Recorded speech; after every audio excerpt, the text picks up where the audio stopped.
Bonjour, donc voici dans cette vidéo, je vais vous présenter un aperçu sur GeoGebra. J'ai appris que vous ne maîtrisez pas cet outil alors que il devient indispensable dans votre parcours de mathématiques. Vous allez voir, vous allez avoir besoin de cet outil tout le temps pour tracer des graphiques, pour faire des calculs, pour vérifier vos calculs, pour vérifier les calculs des limites, des dérivés. Il fait beaucoup de choses. Donc, je commence par la recherche de cet outil. Comment, si vous ne l'avez pas, si vous ne l'avez pas installé, ce que je vous demande de faire, d'aller sur un moteur de recherche et vous tapez GeoGebra site officiel. Donc, il ne faut pas le télécharger d'ailleurs. Donc, il faut aller absolument sur le site officiel. C'est celui-ci. Celui-ci, geogebra.org. Donc, là, on se rend chez GeoGebra lui-même. Et donc, là, vous avez des options. Ce qui m'intéresse ici, c'est le téléchargement. Vous pouvez aussi télécharger des calculatrices, plein d'outils. Il présente plein d'outils euh, qui vont vous servir pour les maths. Donc là, je vais dans téléchargement d'applications. Vous avez plusieurs, hein. Vous avez plusieurs options. Ce qui m'intéresse, c'est celle-ci. C'est celle que je vais utiliser ici pour cette vidéo. Et c'est celle-ci qui est installée dans les ordinateurs de l'école.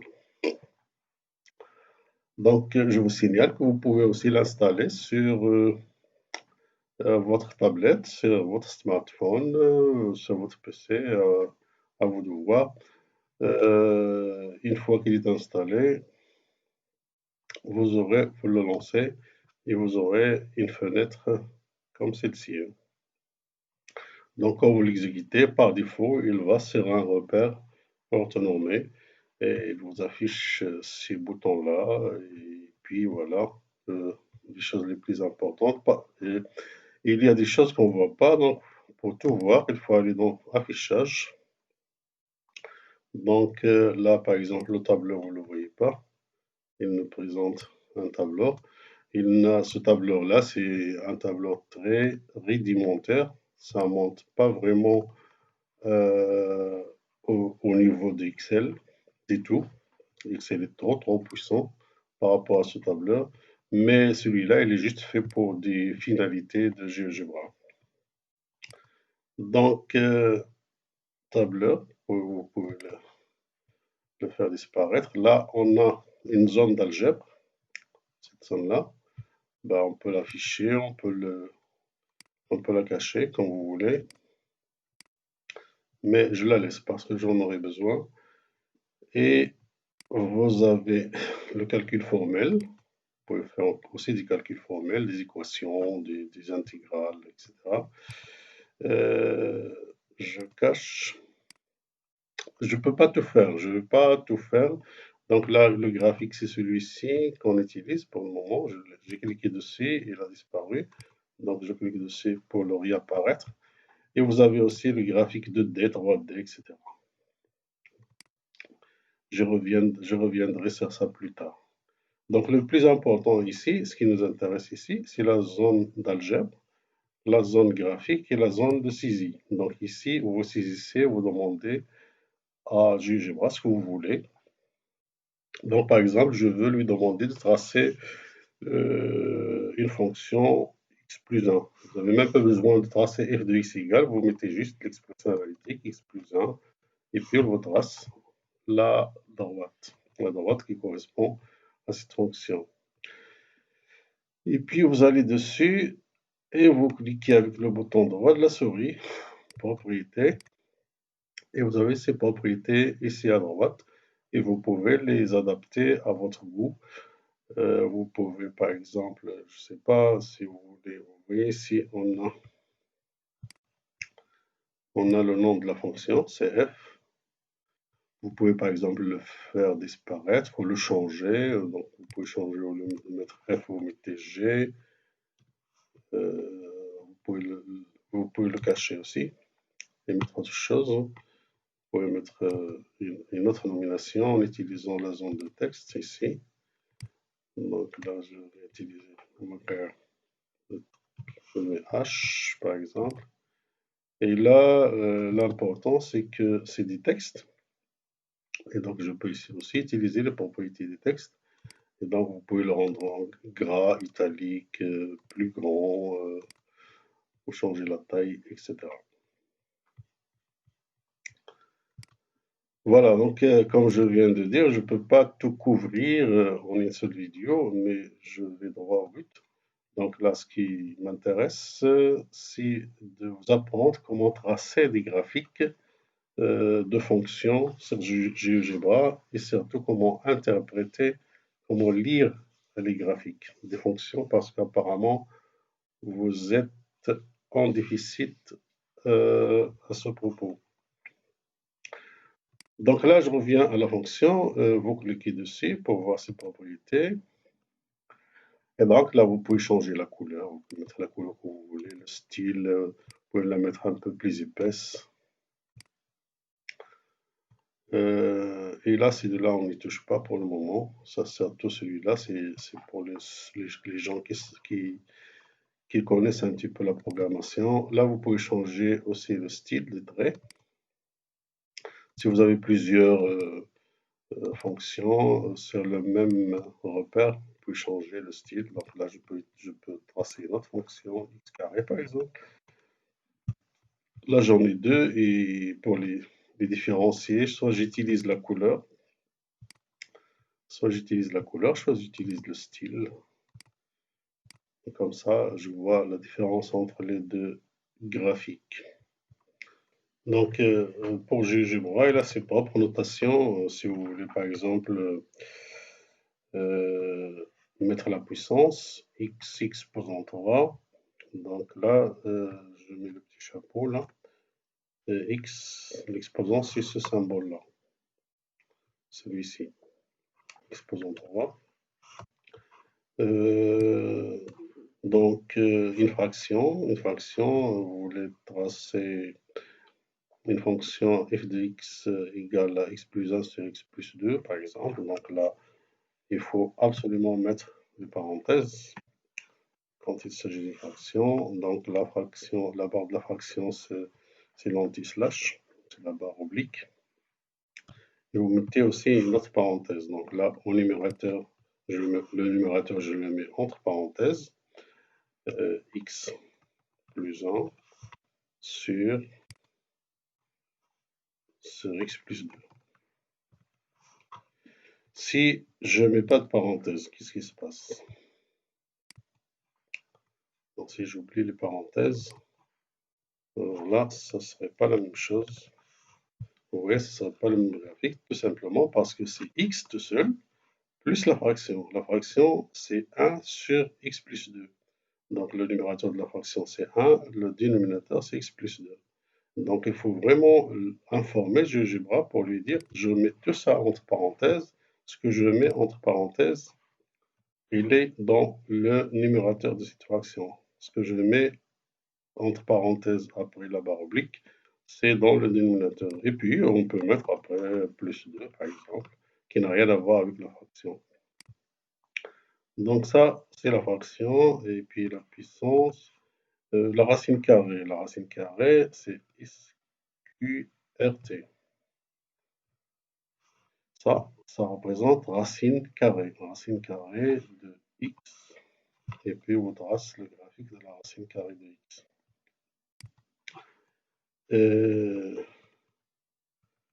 Moi, je reste là, donc c'est tout ce que vous avez besoin pour le moment. Et donc là, je vais tracer la fonction inverse, 1 sur x. Et voilà, donc là, il faut absolument que ce soit un x en minuscule.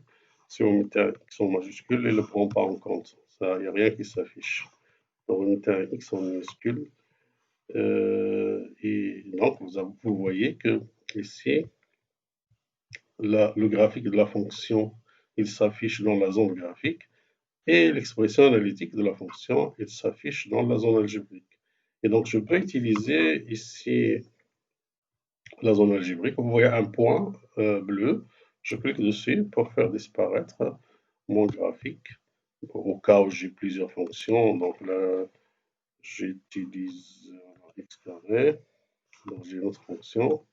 Donc, il va s'afficher. Donc, x est égal à 1 sur x, gdx est égal à x carré. Donc, si je veux afficher les deux, je les affiche. Sinon, je veux qu'une seule. Mais la fonction, elle est toujours là, elle est juste cachée. Par contre, si vous voulez carrément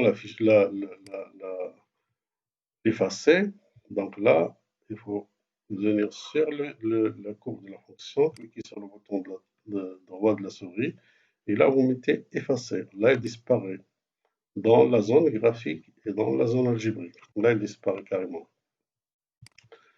Et donc, ce graphique, vous pouvez le faire bouger aussi.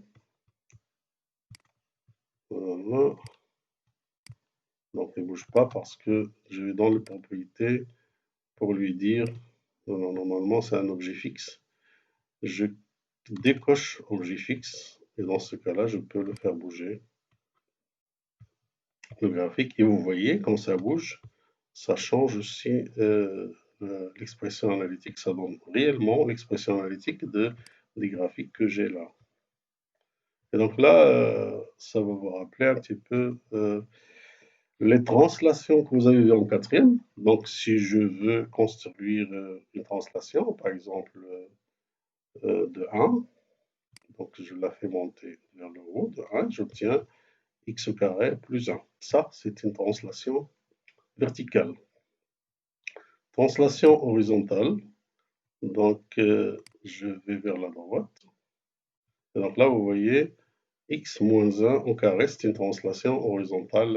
Et là, ça vous rappelle un petit peu les translations. Quand vous faites une translation verticale vers la droite, vous mettez le moins. Quand vous faites une translation verticale vers le haut, c'est plus le nombre. Donc là, ça serait x plus 3, x carré plus 3. Là, ça serait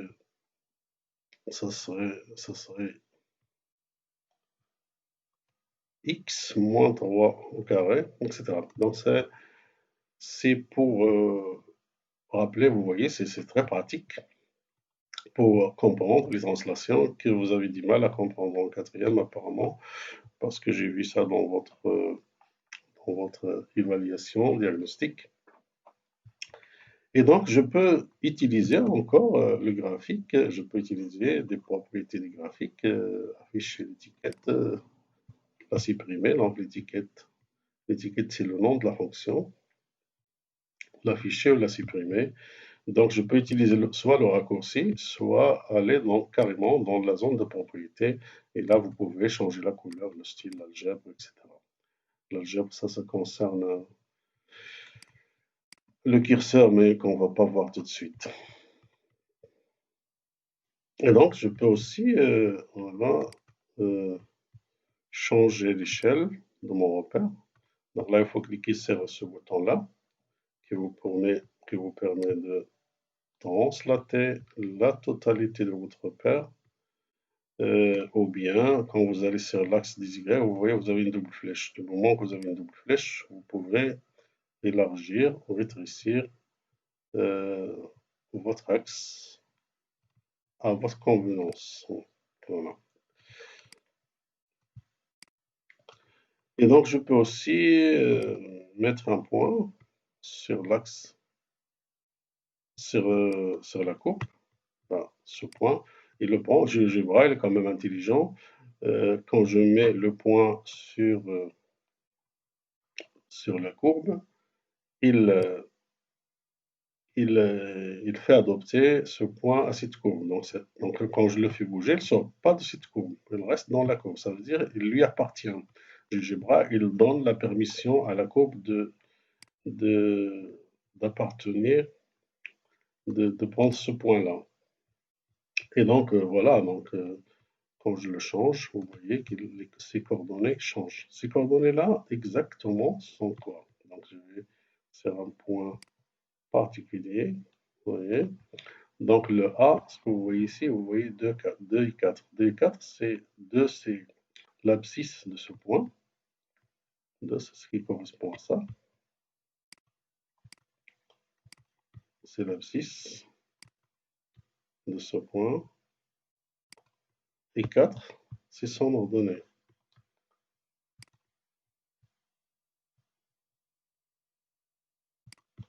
4, c'est son ordonnée. Donc je vais faire ça graphiquement. Vous allez voir que quand je fais bouger le... Et donc quand je fais bouger ce point, là vous voyez que ces abscisses, son abscisse et son ordonnée, ses coordonnées changent en même temps. Donc son abscisse, il correspond à l'abscisse du point C.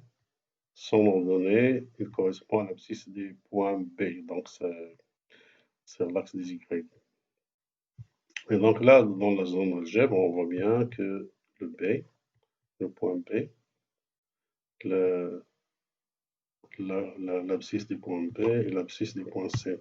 Et ce qui nous intéresse ici, c'est plutôt le point A. Le point A, il a pour coordonnées, voilà, l'abscisse du point C et l'abscisse du point B.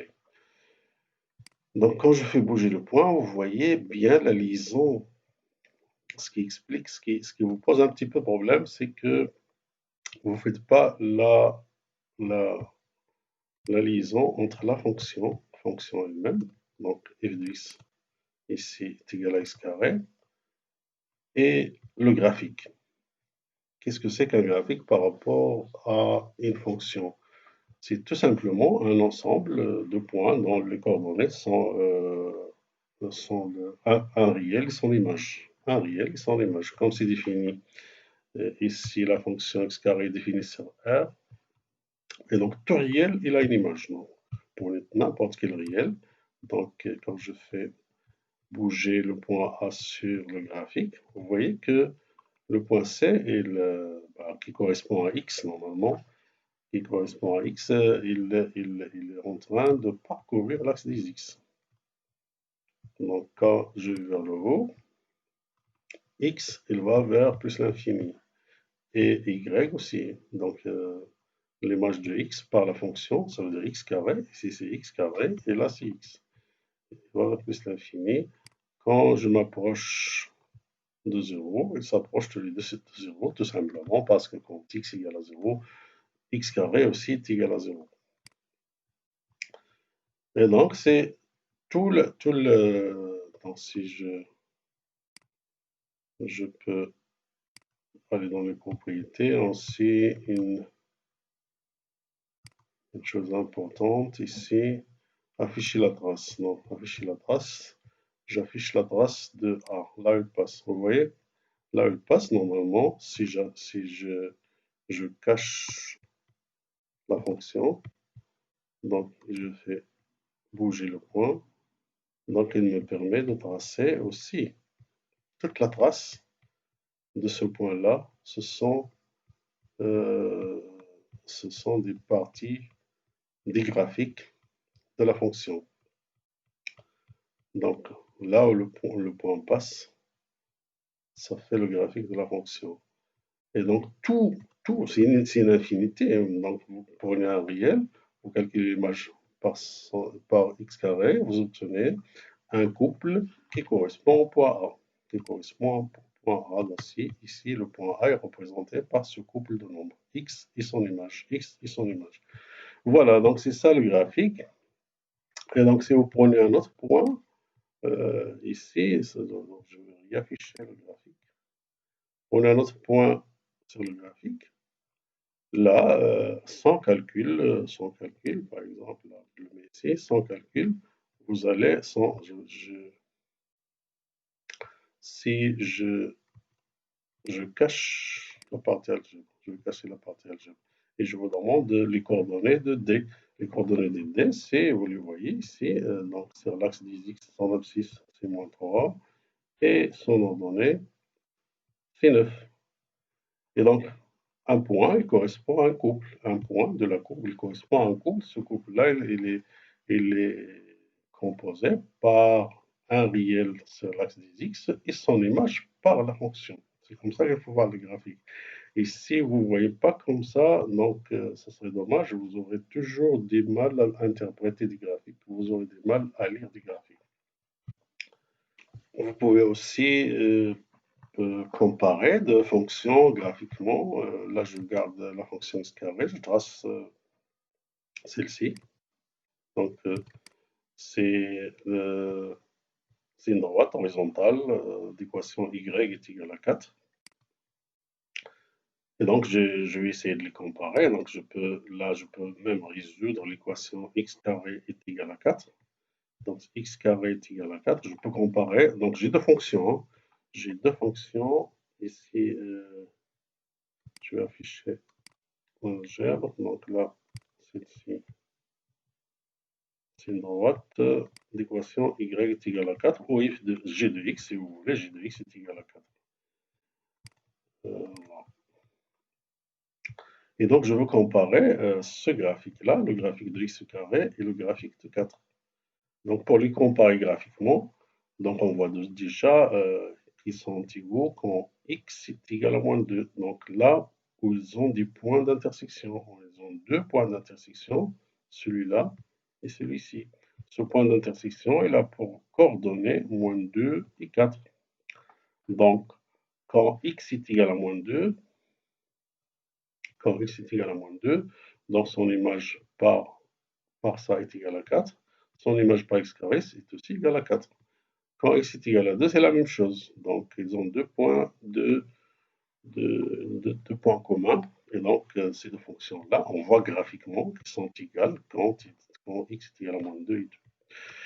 Donc, quand est-ce que x carré est inférieur à 4? X carré est inférieur à 4 quand le graphique de f est au-dessous de celui de f de g de x est égal à 4 ou y est égal à 4. Donc on voit qu'il est au-dessous dans l'intervalle moins 2, 2, dans l'intervalle moins 2, 2, x carré plus petit que 4.